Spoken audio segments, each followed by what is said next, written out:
naturales de Hades. En esta oportunidad escucharemos la disertación de Hugo Calderón, que por diferentes motivos ha sido postergada, pero que hoy día sí la vamos a escuchar. Adelante, Hugo. Buenas noches con todos. Buenas noches. El, el tema que voy a desarrollar hoy día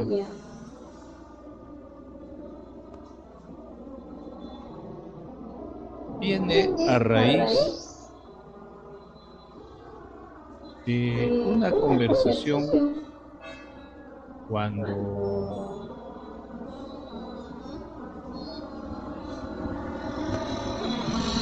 empecé a trabajar como docente y planificábamos el año escolar. Trabajaba en un colegio de religiosas y yo manifesté que, fieles a nuestra tradición salesiana, que el trabajo era oración. Y una de las religiosas me dice, no puede ser. Esto sucedió hace más o menos en 1983, no antes, 74. Y desde entonces me entró la inquietud. Efectivamente, San Benito habla de ora et labor, pero nosotros al cantar los cantos de Don Bosco, no sé si o cambiamos el et por est, pero por mucho tiempo yo he tenido la idea de que Don Bosco nos dijo el trabajo es oración. Y ese ha sido el motivo de esta disertación de esta noche. Y la pregunta es, ¿el trabajo es oración? En ese sentido, entonces, va esta conversación de hoy. Nos vamos a desarrollar en 4 temas. El primero, el hombre y el trabajo. El segundo, el fin del hombre. El tercero, el sacerdocio laico. Y cuarto, las conclusiones. Al desarrollar el hombre y el trabajo, vamos a ver lo que nos dice la realidad. Luego, el trabajo y la realización humana, objetividad y subjetividad del trabajo, y haremos algo a manera de síntesis. Entonces comenzamos. ¿Qué nos dice la realidad? Cuando el ser humano aparece en la Tierra, encuentra una realidad variada, pero ordenada y armónica. Una realidad compleja, adecuadamente articulada, perfectamente estructurada, que camina hacia algo. La realidad nos muestra la materia inerte que brinda sus elementos a los seres vegetales y estos es a los seres animales. Estos dos tipos de seres nacen, crecen y dejan de ser. Pero observamos desde la materia inerte que hay una línea de continuidad ascendente. Los animales poseen, además de lo mismo que los seres vegetales, cualidades psíquicas que les permite sensitivamente ir modificando conductas de acuerdo a sus patrones orgánicos y genéticos.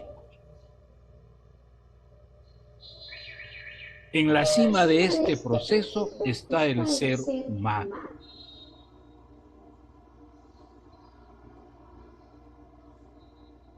Sin mucha observación nos podemos dar cuenta de la gradualidad de los seres que forman todo este conjunto armónico. Repito, desde la materia inerte hasta el ser racional, cuyas dotes como ente biopsico-racional social son ilimitadas e inconmensurables. Este ser recibe todo el conjunto de bienes como regalo confiado a su responsabilidad. La recibió para cultivarla, no para abandonarla a sí mismo, dominarla cuidando de ella. La palabra cultivar deriva de dos términos, culto y variedad. Significa, pues, desarrollar todas las potencialidades en forma armónica, orientadas hacia su propio fin, pues toda la realidad tiene su propia teleología.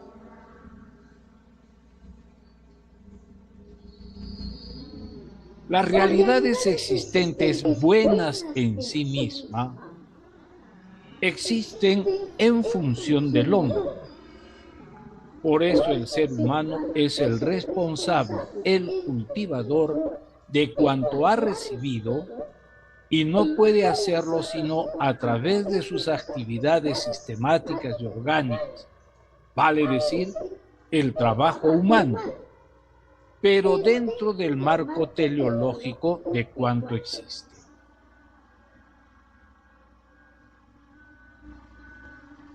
El trabajo y la realización del ser humano. Señalamos que el hombre encuentra una realidad variada, ordenada y armónica. No encontró un caos, sino una línea de perfeccionamiento y transformación constante que, como corresponde, debe descubrir, secundar y llevar a cumplimiento. El trabajo es una dimensión fundamental del ser humano, pues es responsable de la finalidad de la realidad y por tanto partícipe de su evolución. El hombre pone en juego todas sus capacidades presentes y su visión de futuro. El trabajo se convierte en la expresión de plena humanidad en su realización y condición histórica. La transitoriedad de nuestro aquí y ahora no debe eximirnos de nuestra tarea histórica y de nuestra responsabilidad futura a través del trabajo que se constituye en parte integrante de nuestra condición humana y una de las razones de nuestra vida. El trabajo, visto así, es una actividad provechosa para el ser humano, da sustento y trascendencia a nuestras vidas, porque lo que hagamos hoy, o mejor, la sociedad que construyamos hoy, será o no un peldaño más del proceso evolutivo del cosmos. Es una actividad esencial para el hombre, pero no es fuente de la vida ni el fin del mundo. En el trabajo distinguimos dos aspectos: el aspecto objetivo y el aspecto subjetivo. El aspecto objetivo, la objetividad. El sentido objetivo es el conjunto de actividades, recursos, instrumentos y técnicas de las que el hombre se sirve para producir, para dominar la tierra. El trabajo en sentido objetivo constituye el aspecto contingente de la actividad humana que varía incesantemente de acuerdo a las condiciones técnicas, sociales, culturales y políticas.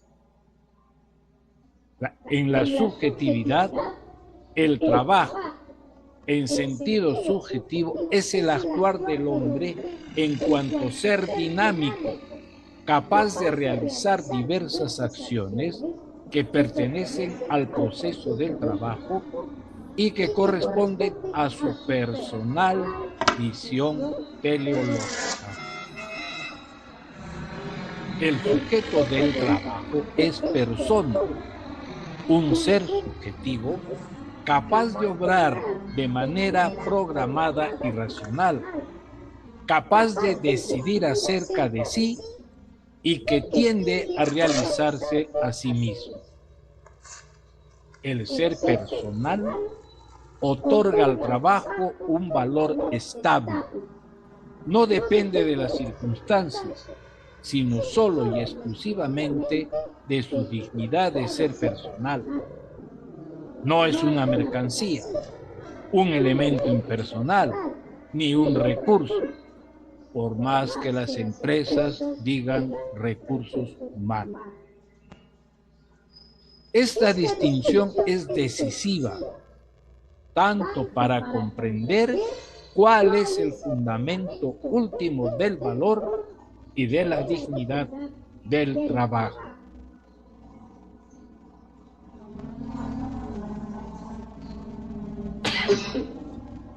A manera de síntesis, el trabajo es una dimensión fundamental e inherente al ser humano, pues es responsable de la finalidad de todo cuanto existe y por tanto partícipe de su evolución, que marca la trascendencia humana.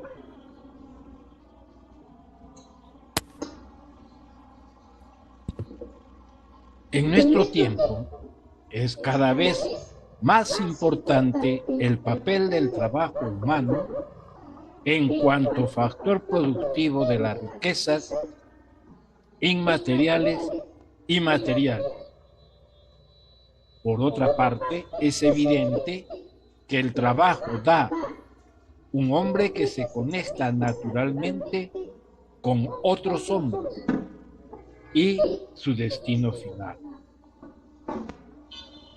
Hoy, más que nunca, trabajar es trabajar con otros y para otros. Es hacer algo para alguien, objetividad de trabajo, y por algo, subjetividad de trabajo.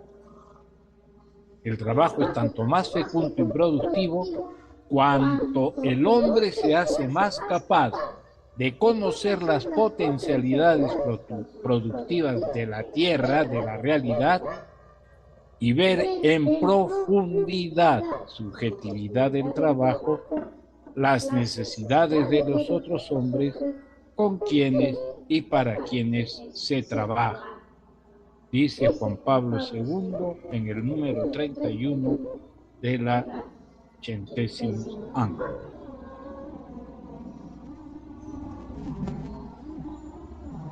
Segundo aspecto, fin del hombre. Aquí vamos a ver Don Bosco, servidor de Dios en el prójimo, la voz de la maestra, lo que hemos vivido, y también un cuarto aspecto a manera de síntesis. Vamos con Don Bosco, servidor del prójimo. Para considerar la reflexión de este acápite, escuchemos la voz de nuestro Padre y Maestro y luego observemos su legado viviente al considerar aspectos de su vida que nos ha hecho vivir a todos nosotros. Recordemos nuestro libro Juventud Instruida. En ella leíamos palabras de Don Bosco.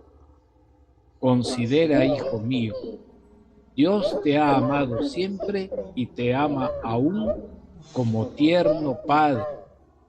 Y el único fin por el cual te creó es para que le ames y le sirvas en este mundo y de este modo puedas ser feliz en el paraíso. Concepto extraído del libro de Don Bosco, El joven instruido.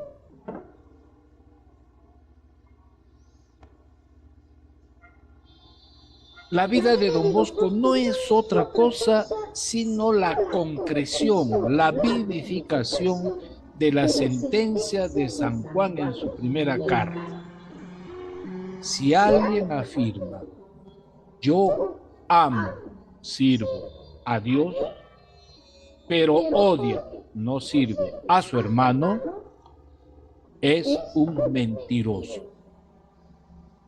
Pues el que no ama, no sirve a su hermano, a quien ha visto, no puede amar, servir a Dios, a quien no ha visto. Primera de Juan 4:20.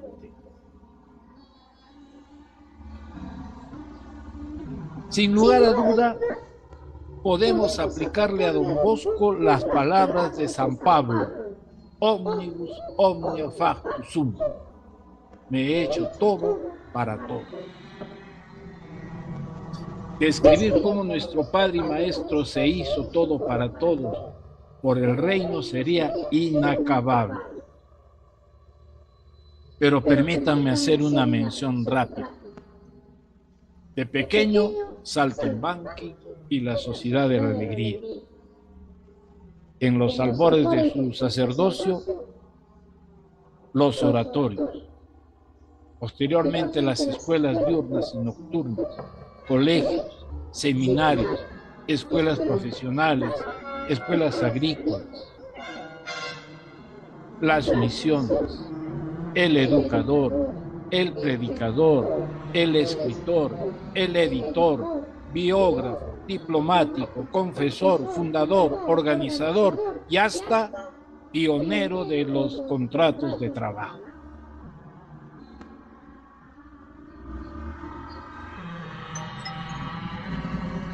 Es que hubo una voz de la maestra.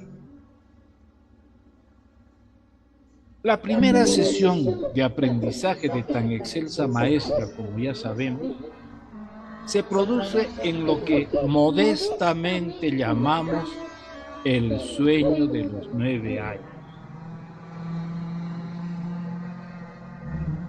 Perdonen mi osadía y tal vez mi falta de respeto, pero me he permitido analizar esta sesión de aprendizaje del 1800, primera mitad, con criterios técnicos pedagógicos del siglo XX.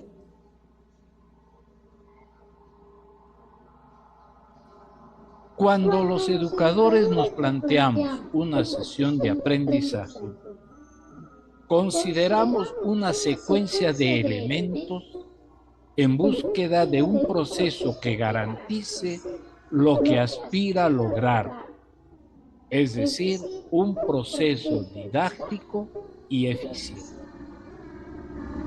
Si pueden leer objetivos de la sesión,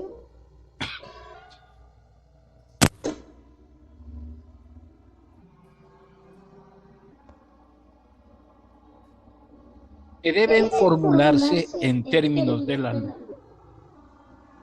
Analicemos entonces. Ver una sola conducta. En el sueño, ¿qué va a hacer Juanito? Enseñar. Palabra que viene de 3 términos latinos. In, signum, ire.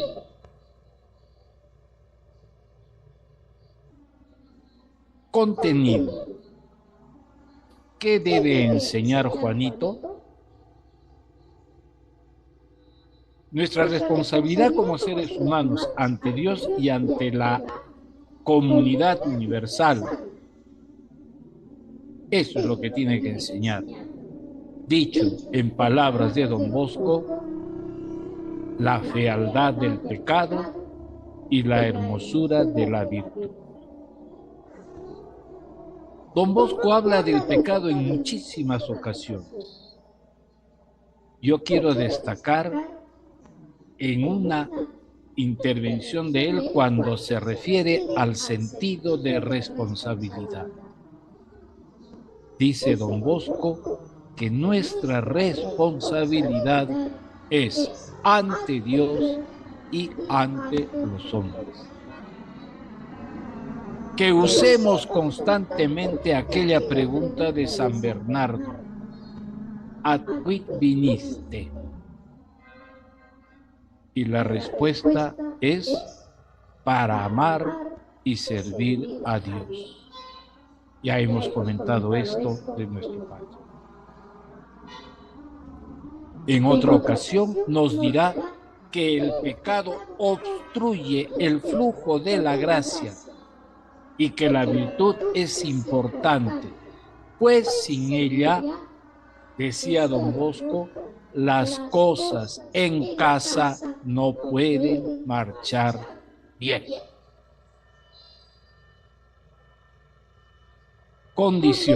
Condición A: no con golpes, violencia, sino con mansedumbre y caridad, amor. Condición B: hazte humilde, fuerte y robusto. Eficaz. Lo que verás ahora, tú lo harás con mis hijos. Y los animales fieros se convierten en mansos corderos. Objetivo conductual: a su tiempo todo lo comprenderás.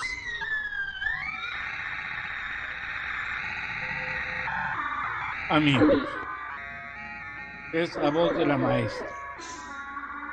En el sueño de Don Bosco a los 9 años, Don Bosco encontrará el objetivo de su vida con los jóvenes y las bases de su sistema preventivo. La madre y maestra señala con claridad meridiana: lo que verás que sucede ahora con estos animales, tú lo harás con mis hijos. Memoria biográfica 1, páginas 254 a la 256. Y Juanito pudo ver cómo los lobos se iban transformando en mansos corderos. Tengamos presente que los corderos son tomados en el concepto del Salmo 94. Somos su pueblo y ovejas de su rebaño. Y del Salmo 23. El Señor es mi pastor. Él me guía por senderos de justicia. In signum ire. Con el paso de los años, Don Juanito, convertido en Don Bosco, verá cómo los corderos se convertían en pastores, cómo los pastores se convertían en misioneros. Y hemos tenido la dicha de conocer entre ellos a nuestro siempre bien recordado Padre Tireno. Somos su pueblo y ovejas de su rebaño.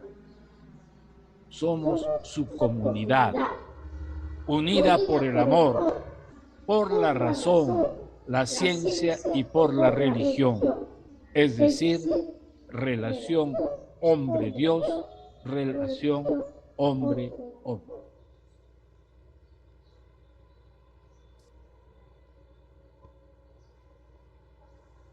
Dami ánimas significa denme personas para ayudarlas y ayudarles a ser su pueblo y ovejas de su rebaño.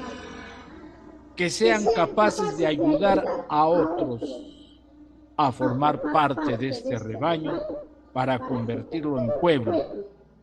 Por eso, las múltiples habilidades que Don Bosco tuvo, las que quería también para sus niños y jóvenes. Y Don Bosco ya en su tiempo, además de la educación moral, intelectual y religiosa, tiene indicaciones sobre la educación física, la educación musical, la educación estética, la educación social, la orientación profesional. Reconozcamos, hermanos amigos, el Prado de Ibequi ingresa la comunidad universal. El niño de 9 años, aturdido y espantado, que era un pobre muchacho ignorante, incapaz de hablar de religión a esos jovencitos, así le responde Don Bosco, por su afán de servir y convertir el rebaño en pueblo, se convirtió desde Saltimbanqui hasta el pionero en la protección de los derechos laborales de los jóvenes a través de primeros contratos de trabajo para aprendices.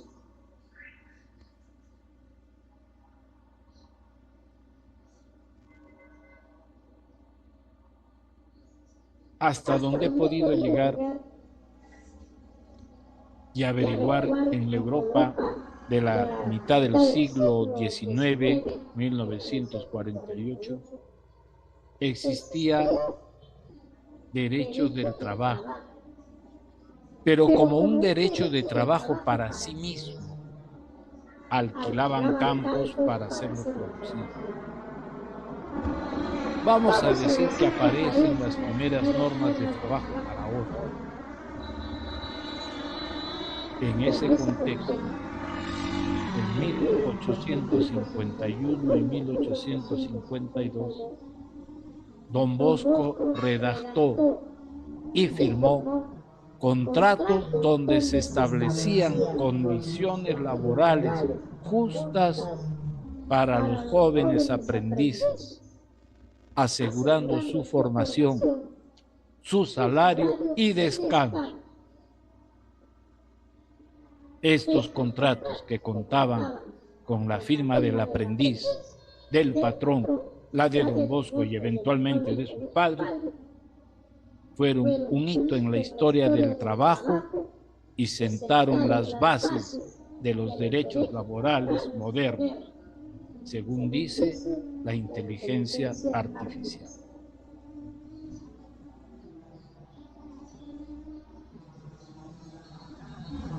Y lo que están observando es precisamente la corroboración de esta afirmación de la inteligencia artificial.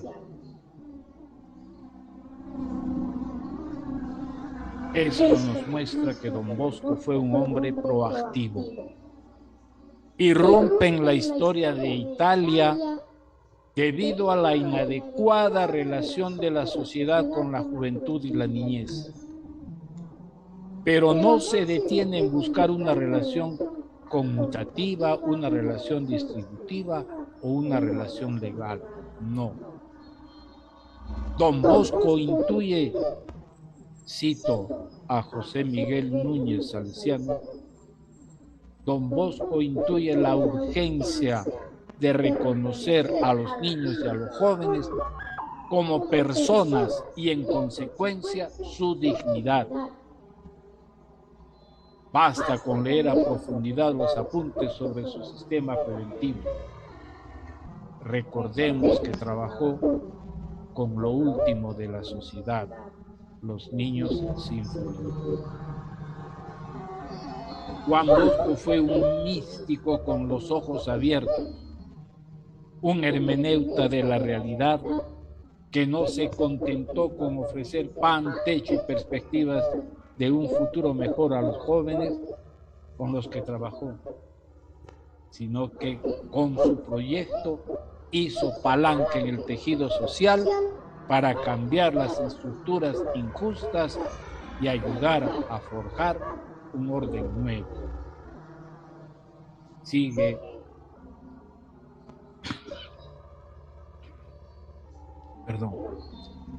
el padre José Miguel Núñez. La sociedad de consumo con sus criterios utilitarios y de el tener encuentra en la casa de Don Bosco el criterio de el ser, por tanto, de respeto a la dignidad y a los derechos que le son intrínsecos al ser humano. José Miguel Núñez Salesiano, Don Bosco y el cambio social. Don Bosco pues llega al meollo de la justicia. No habrá justicia si es que no brota de las raíces más profundas del amor. Piedra angular de la obra de Don Bosco.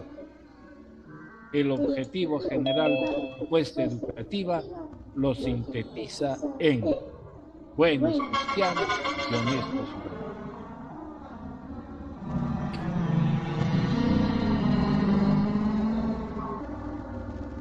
Los procesos educativos contemporáneos trabajan en base a competencias. Un conjunto de componentes instrumentales y otro conjunto de componentes pragmáticos.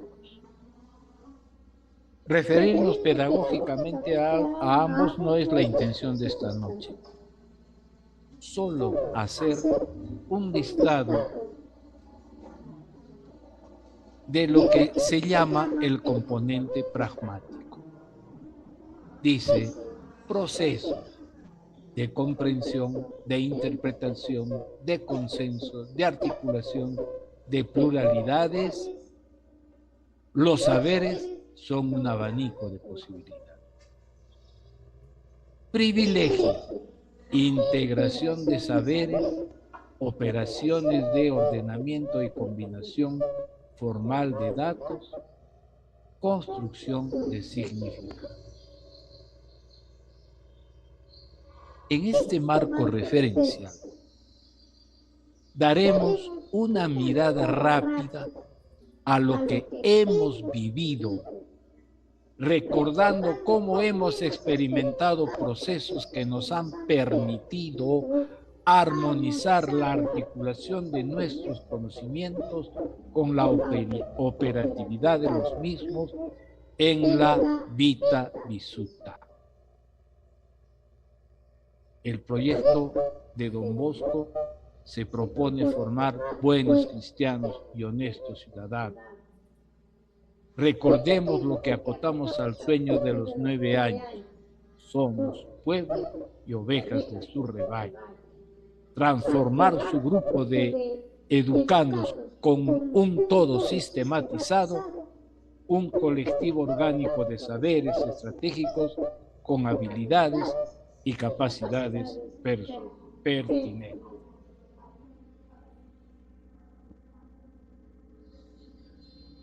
Si de algo gozan nuestras cónyuges cuando nos reunimos, y el 8 de diciembre lo vamos a experimentar, es la fraternidad que se respira en el ambiente. Más se sorprenden cuando descubren que no todos somos de la misma promoción. Sin embargo, el trato cordial es el mismo. La decisión genial de Don Bosco es la presencia de mamá Margarita en el oratorio. El cardenal Calliero decía, el colegio, el oratorio, era para don Bosco y para todos la casa. El ambiente familiar, el calor de nido, generó todo este clima en el que fuimos actores de nuestra propia formación, más aún agentes de formación de nuestros compañeros, como sucede en cualquier hogar entre hermanos. Don Bosco lo dijo muy claro: María Auxiliadora les trajo aquí por amor. Y aquí fuimos educados con amor. Fuimos educados en el amor y fuimos educados para el amor, base y fundamento del reino de Dios. Todos los jóvenes de Don Bosco, los de ayer y los de hoy, vivimos en su casa la estrecha relación de solidaridad y bien común, de solidaridad y destino de los bienes para todos, entre solidaridad e igualdad entre todos. Don Bosco le llamaba caridad. En la casa de Don Bosco aprendimos a superar el individualismo por el bien común. Aprendimos a buscar el entendimiento entre los puntos diversos de vista. Aprendimos a aportar positivamente a la vida de familia, a la alegría, al buen humor. Vivimos un apostolado que consistía en generar las condiciones para crear un buen ambiente de respeto mutuo, un ambiente de desarrollo individual y un ambiente de desarrollo colectivo. Nuestra participación era el pilar del ordenamiento familiar, actuar con libertad y con responsabilidad en el proceso histórico del desarrollo de nuestra casa salesiana. Decía nuestro reglamento de la Casa de la Sociedad de San Francisco de Sales, escrito por Don Bosco: todo lo que tenemos se lo debemos a Dios. Por tanto, guardaos de burlaros o reíros de los efectos ajenos. La verdadera caridad ordena soportar con paciencia los defectos ajenos y perdonar fácilmente cuando nos ofenden. Don Bosco da otra línea de apostolado: el respeto a la dignidad del ser humano. Lo entendimos como el trabajo sostenido para lograr una casa en que todos los niveles estén positivamente al servicio del compañero, que ponga como meta prioritaria el buen ambiente en cuanto bien de todos.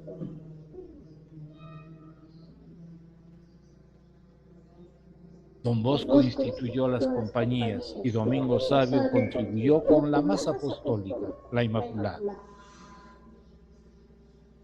Allí aprendimos a ser piadosos, a ser virtuosos, a ser apóstoles. Allí aprendimos a asociarnos. Un paréntesis, hermanos, amigos: el privilegio de ayer es una responsabilidad hoy. Las paredes de la casa de Don Bosco se han abierto y estamos en medio del mundo para generar un buen ambiente. Hoy diremos el bien común, un ambiente de respeto mutuo, un ambiente de desarrollo individual y colectivo. En la casa de Don Bosco no nos lavaron la cabeza, nos lavaron el corazón porque, repito, fuimos educados con amor, en el amor y para el amor, base y fundamento del reino de Dios.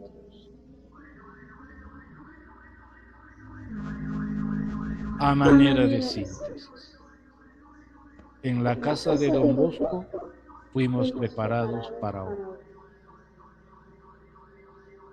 Las compañías fueron nuestro primer laboratorio meticulosamente progresivo. Compañía de San Luis, Compañía del Pequeño Clero, Compañía del Santísimo, Compañía de la Inmaculada. Allí asumimos el deber de participar de modo responsable, con vistas a ese buen ambiente que, decíamos entonces, aprendimos a asociarnos y mediante libre iniciativa generar nuevas formas con objetivos claros y precisos, sin perder de vista la meta. Vivimos de tal manera que favorecía la vida social porque la convivencia de muchos implicaba necesariamente, además de los deberes y los derechos propios, un conjunto también de relaciones con los demás. Los actos de cada aspirante se ordenaban al bien común y por lo mismo se regulaban a las leyes de la sociabilidad a fin de que no sirva de molestia y gravamen, sino al contrario, de auxilio y formación.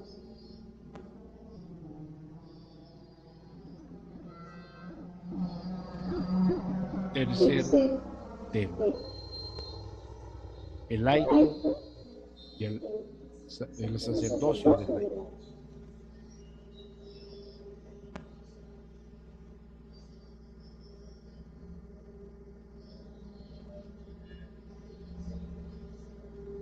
Marco referencia. Teilhard de Chardin no concluye su análisis de la evolución con la aparición de la humanidad noósfera. Para Chardin, la evolución es un ascenso continuo en la línea de la conciencia y del espíritu. El estadio o estadio de la noósfera, en él, la evolución debe tender hacia un punto final de convergencia que, al darse al nivel de la conciencia y la persona, debe ser a la vez superconsciente y superpersonal.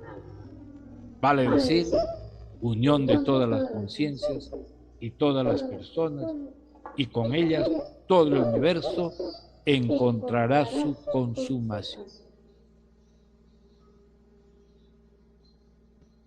Es decir, el Cristo total. Pero un detalle importante: la formación del Cristo total, en la que el mundo se personaliza, al realizarse la unión personal, es también personalizadora de todos los elementos racionales en Cristo. Efesios 3:10.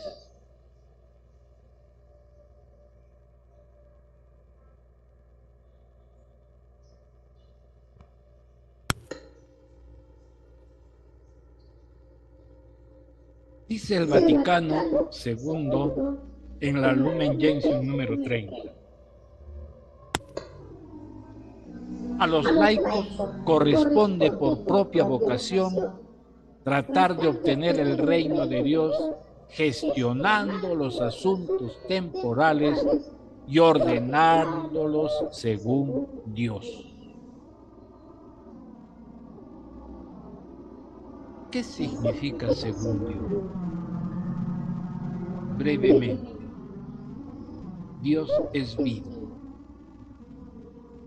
Dios es verdad. Dios es comunidad de amor. Dios es familia, Dios es justicia y podemos seguir. Estos valores no son negociables en la vida del cristiano. Dice Gaudium et Spes en el número 43. El cristiano que falta a sus obligaciones temporales, falta a sus obligaciones con el prójimo, falta sobre todo a sus obligaciones para con Dios y pone en peligro su eterna salvación. Algo muy parecido nos dijo Don Bosco.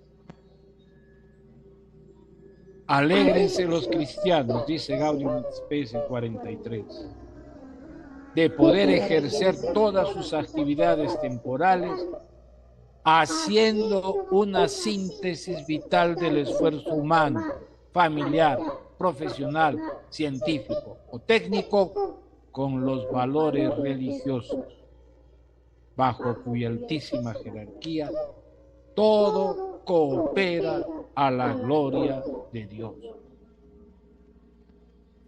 Los laicos que desempeñan parte activa en toda la vida de la Iglesia no solamente están obligados a cristianizar el mundo, sino que además su vocación se extiende a ser testigos de Cristo en todo momento y en medio de la sociedad humana.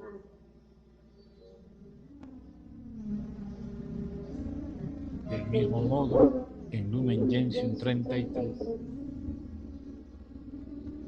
así todo laico, en virtud de los dones que le han sido otorgados, se convierte en testigo y simultáneamente en vivo instrumento, en la medida del don de Cristo.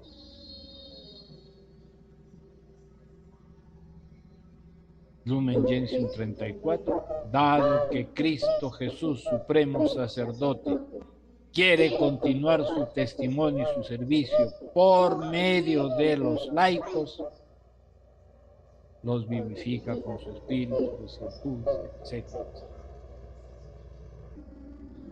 Y en 35, es necesario, sin embargo, que todos los laicos contribuyan a la dilatación y el crecimiento del reino de Dios en el mundo. Hemos visto la primera de San Pedro. Soy un sacerdocio real. Entráis en la construcción del templo para ofrecer a Dios que acepta por Jesús.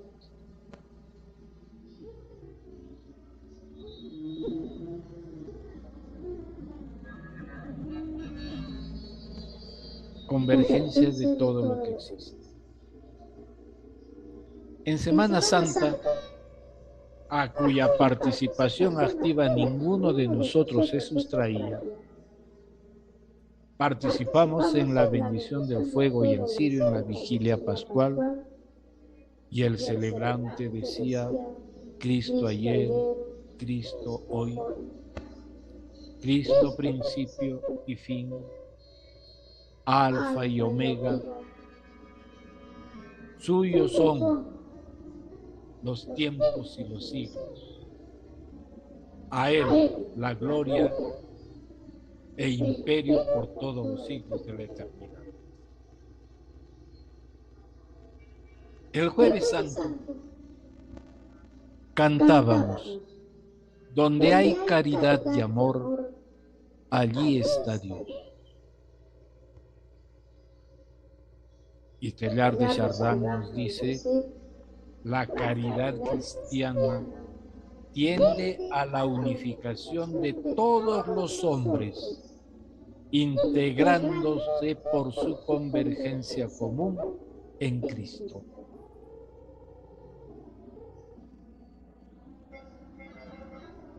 El mismo Jueves Santo cantábamos: Cristo, en latín, Cristo se hizo obediente hasta la muerte y muerte de cruz.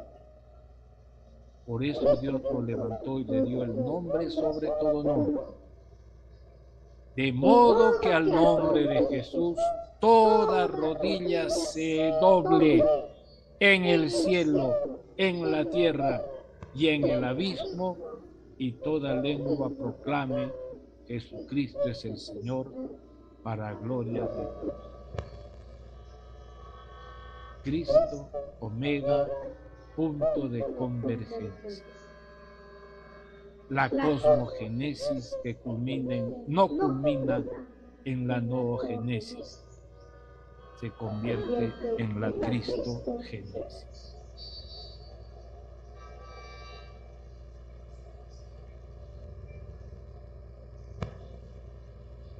A la luz de los aportes, a manera de síntesis, objetivos de la ciencia,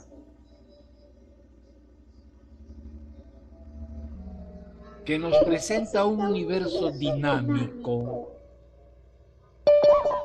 es necesario que el cristiano vaya teniendo una visión evolutiva de toda la realidad, incluida su propia vida.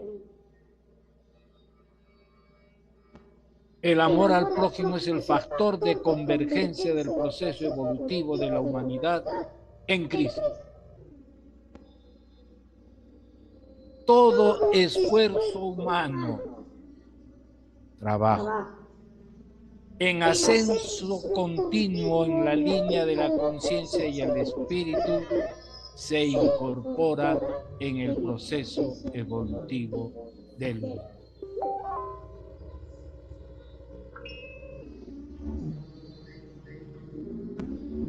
Conclusión. Primero, el elemento subjetivo del trabajo, actuación del hombre como ser dinámico capaz de realizar diversas acciones que pertenecen al proceso del trabajo, puede corresponder a la teleología del operante, vale decir, el por qué y el para qué trabajo.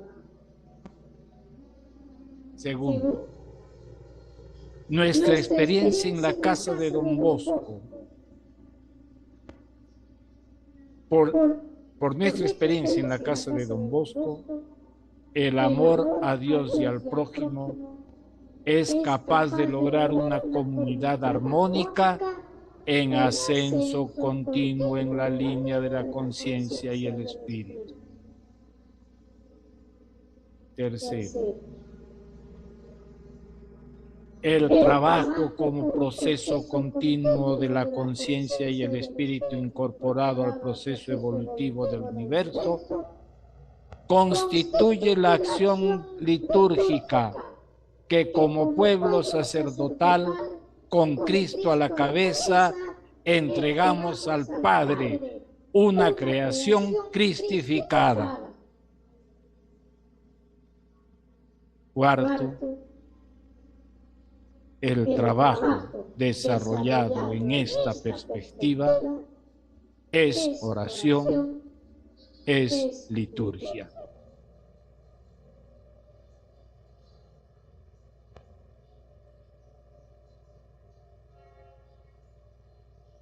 Somos pues hijos de un Padre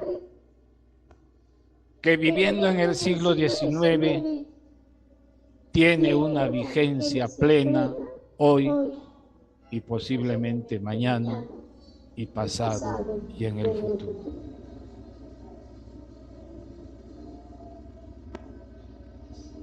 Hay una sola explicación.